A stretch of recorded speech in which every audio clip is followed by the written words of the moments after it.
নমস্কাৰ। আপোনালোক নিশ্চয় অৱগত যে প্ৰধানমন্ত্ৰী শ্ৰী নৰেন্দ্ৰ মোদী ডাঙৰীয়াৰ দূৰদৃষ্টি সম্পন্ন নেতৃত্বত কেন্দ্ৰীয় চৰকাৰে বিদ্যাঞ্জলি নামৰ আঁচনিখন গ্ৰহণ কৰিছিল।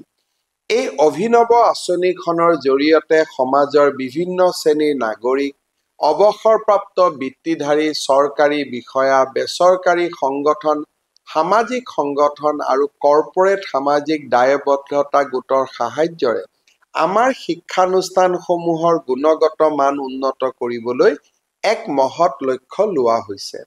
সমগ্ৰ দেশৰ ছাত্ৰ-ছাত্ৰীসকলক উচ্চমানৰ বিশিষ্ট শিক্ষা আৰু আৱশ্যকীয় আন্তঃগাঁথনি প্ৰদানেৰে বিদ্যাঞ্জলি আঁচনিখনে ইতিমধ্যে এক সুদূৰ প্ৰসাৰী ফল দিবলৈ সক্ষম হৈছে। অসমতো বিদ্যাঞ্জলি আঁচনিখনে উল্লেখনীয় সফলতা লাভ কৰিবলৈ সক্ষম হৈছে।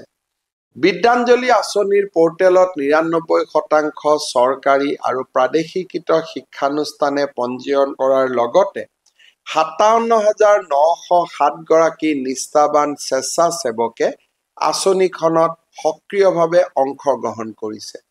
আমাৰ বাবে এয়া অত্যন্ত প্ৰেৰণাৰ কথা। এইসকল ব্যক্তিয়ে শিক্ষানুষ্ঠান এখনত প্ৰয়োজন হোৱা ceiling fan, solar panel, computer, কিতাপ আদিকে ধৰি বিভিন্ন ধৰণৰ সা-সামগ্ৰী আগবঢ়াইছে। ইয়াৰ উপৰি তেওঁলোকে বিভিন্ন বিষয়ত শিক্ষাদানৰ বাবে স্বেচ্ছাই আগবাঢ়ি অহাৰ লগতে ছাত্ৰ-ছাত্ৰীসকলক কেৰিয়াৰ সম্বন্ধীয় দিহা পৰামৰ্শ তথা দক্ষতাৰ প্ৰশিক্ষণ আদিও প্ৰদান কৰিছে। এক কথাত বিদ্যাঞ্জলি আঁচনিখনে সহযোগিতা আৰু সামাজিক একাত্মবোধৰ এক অনন্য সংস্কৃতি গঢ়ি তুলিছে। শিক্ষা ব্যৱস্থাৰ ভৱিষ্যতক এক নব্য ৰূপত নিৰ্মাণ কৰাৰ দিশত সামূহিক অংশগ্ৰহণে আনি দিব পৰা ৰূপান্তৰকাৰী শক্তিৰ অপূৰ্ব আৰু উজ্জ্বল নিদৰ্শন হৈছে বিদ্যাঞ্জলি আঁচনি। এনেকৈ আমি নিজে আমাৰ নিজৰে সন্তানসকলৰ মংগল কামনা কৰা আঁচনিখনৰ নামেই হৈছে বিদ্যাঞ্জলি। সেয়েহে মই শ্ৰদ্ধাৰ অসমবাসীক এই আঁচনিৰ অংশীদাৰ হ'বলৈ বিনম্ৰ আহ্বান জনালো।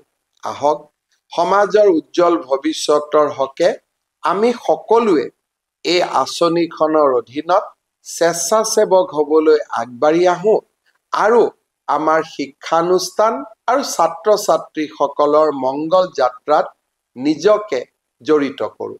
বহুত বহুত ধন্যবাদ।